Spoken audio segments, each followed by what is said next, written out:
এখন কি খাওয়াচ্ছেন গরুকে? এই যে খাদ্য দেখি।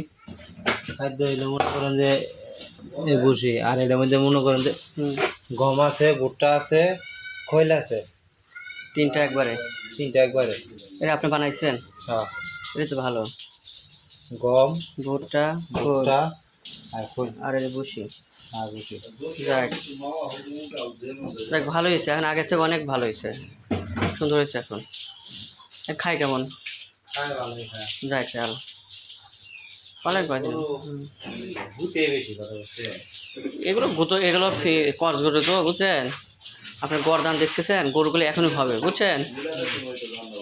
আপনি খাওয়ান, আপনার গরুটা এখনই হবে, যেভাবে খাওয়াচ্ছেন এভাবে খান। আর একটা কথা কি, এই যে ভ্যাকসিনটা দিলাম তরকা রোগের, এটা আপনার তো হঠাৎ করে যে মারা যায় না, তরকা রোগ, এই তরকা রোগের ভ্যাকসিন এটা ভাই, ঠিক আছে? এটা খুবই ভালো। তারপর আপনার তো এফএমডিও দিচ্ছি খোলা রোগের। এখন খামার পরিষ্কার রাখেন আর গরু খাওয়ান, যেভাবে খাওয়াচ্ছেন এভাবে খাওয়ান, আল্লাহ খুব ভালো হবে এখন।